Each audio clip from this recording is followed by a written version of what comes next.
안녕하세요. 저는 여러분의 중학교 2학년 기술과정에 대한 궁금증을 해결해드릴 꾹쌤입니다.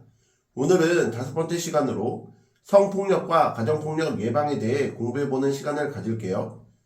자신의 의지와 판단에 따라 성에 관한 의사결정을 하고 성적인 행동에 대해 책임지는 것을 성적 의사결정이라 하는데, 나는 원하지 않는데 상대방이 원한다고 해서 성행동하지 않기, 싫다고 거절하는 것을 두려워하지 않기, 상대방이 성행동을 원한다고 지레 짐작하지 않기, 단순히 성적 호기심 때문은 아닌지 진지하게 생각하기, 상대방이 원하지 않는 행위 강요하지 않기, 상대방이 성행동을 요구하며 하는 말에 집착하지 않기 등을 통해 책임있는 성적 의사결정을 할 수 있습니다.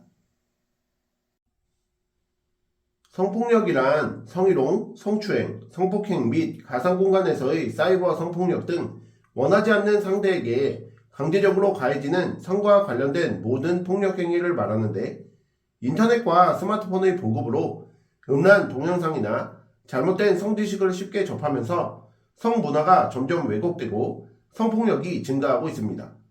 성폭력의 사회 문화적 원인에는 불평등한 가정과 사회 구조, 성이 시장에서 하나의 상품으로 취급당하는 현상인 성의 상품화, 음란물의 범람, 법적, 제도적 장치 미비로 인한 낮은 신고율, 개인적 원인에는 성폭력에 대한 잘못된 통념들이 있고요. 이러한 성폭력은 상해나 원하지 않는 임신 등의 피해자의 신체적 피해, 불안감, 수치심, 우울증 등으로 정상적인 생활을 할 수 없게 만드는 등의 피해자의 정신적 피해, 피해자를 보호하지 못했다는 죄책감, 피해자가 사회적으로 적응하기 어려운 경우가 많아 지속적으로 피해자를 지원해야 하는 부담 등의 가족 피해, 남녀가 서로를 믿지 못하는 분위기가 조성될 가능성이 있는 등의 사회적 피해 등을 야기할 수 있는데, 성폭력은 언제든지 누구에게나 발생할 수 있다는 생각을 가지고 대처 방법을 미리 알아두고, 성폭력은 피해자의 잘못이 아니므로 수치심을 갖지 말고 당당하게 대처해야 하며, 성폭력을 당했거나 목격, 인지했을 때 문제 해결을 위해 적극적으로 나서도록 해야 합니다. 그렇다면 성폭력을 예방하기 위해서는 어떻게 해야 할까요? 먼저 거절의 뜻을 큰 소리로 분명하게 밝히고 이성과 항상 공개된 장소에서 만나도록 해야 합니다.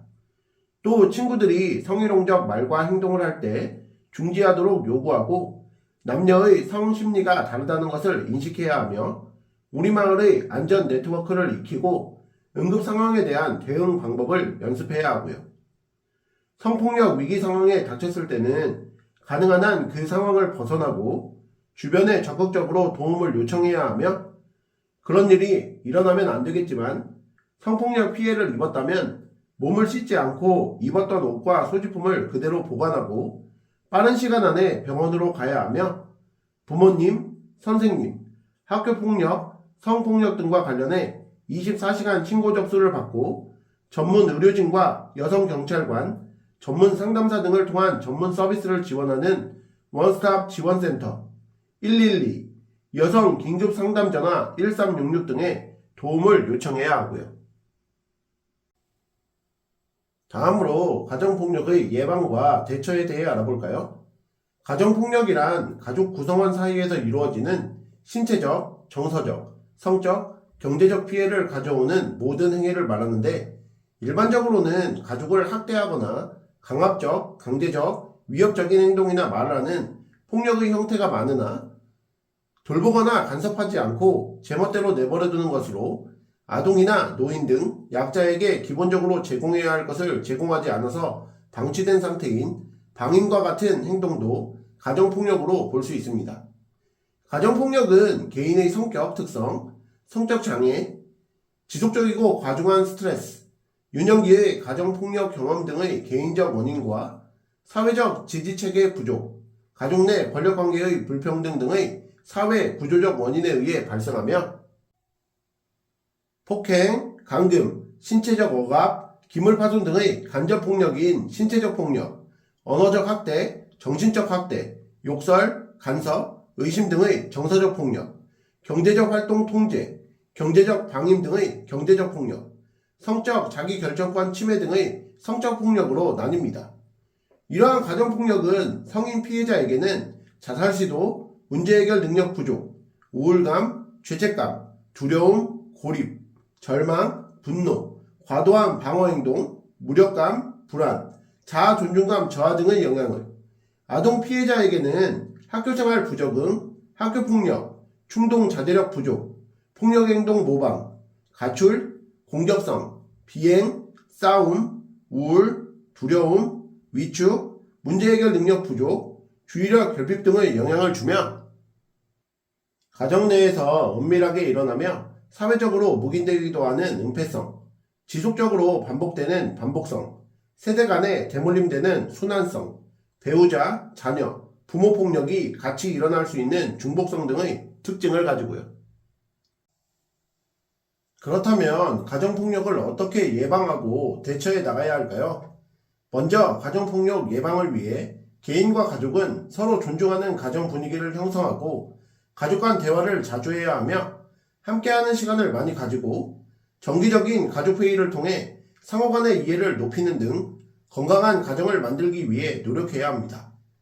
사회적으로는 어떤 폭력도 정당화될 수 없다는 사회적인 인식을 확산하게 해야 되고 다른 가정의 폭력이라도 이를 알게 되었을 때는 신고하는 자세 등을 가져야 하고요. 가정폭력이 발생한 경우에는 개인과 가족은 그에 대한 불쾌감을 충분히 전달하고 가정폭력이 지속해서 일어나면 자신의 힘으로 변화시킬 수 없음을 받아들이고 경찰이나 여성긴급전화센터, 원스톱 지원센터 등의 도움을 요청해야 하며 사회적으로는 신고를 하면 피해자에 대해 상담, 법률, 의료, 주거 등의 방면에서 종합적으로 지원하도록 해야 합니다. 자, 그럼 오늘 배우신 내용을 바탕으로 문제 풀어볼게요. 1번 청소년 대상 사이버 성폭력으로 볼 수 없는 것은? 이라는 문제인데요. 1번 단체 SNS에 19금 뮤직비디오를 올린다. 2번 내 SNS에 음란 동영상 주소를 링크한다. 3번 문자 메시지로 음란한 내용을 자꾸 보낸다. 4번 단체 SNS에 성행위에 대한 내용을 자꾸 올린다. 5번 내 SNS에 하루에도 여러 번 수시로 들러 댓글을 달고 자료를 퍼가고 안부를 묻는다. 자, 사이버 성폭력이란 인터넷 등 사이버 공간상에서 발생하는 폭력 행사의 행위로 성적인 메시지 전달, 성적 대화 요청 및 성적인 문제와 관련하여 개인 신상에 관한 정보 게시 등의 방식을 통하여 상대방의 의지와 관계없이 상대방을 위협하거나 괴롭히는 행위를 말하는데요. 5번에 내 SNS에 하루에도 여러 번 수시로 들러 댓글을 달고 자료를 퍼가고 안부를 묻는 것은 사이버 성폭력이라기보다는 사이버 스토킹에 가까우므로 1번 문제에 대한 정답은 5번이 되겠습니다. 오늘의 마지막 2번 문제도 풀어볼게요. 가정폭력이 아동 피해자에게 미치는 영향으로 보기 어려운 것은? 이라는 문제인데요. 1번 학교생활 부적응, 2번 충동자제력 증가, 3번 문제해결 능력의 부족, 4번 주의력 결핍으로 인한 학업 부진, 5번 폭력의 모방으로 학교폭력의 가해자가 됨. 자, 우리 가정폭력의 아동 피해자는 학교생활 부적응, 학교폭력, 충동자제력 부족, 폭력행동 모방, 가출, 공격성, 비행, 싸움, 우울, 두려움, 위축, 문제해결 능력 부족, 주의력 결핍 등의 피해를 입는다고 앞에서 공부하셨던 거 기억나시죠? 이를 바탕으로 보기를 살펴보면 이번에 충동 자제력 증가가 정답임을 쉽게 알 수 있겠습니다. 그러므로 이번 문제에 대한 정답은 2번입니다.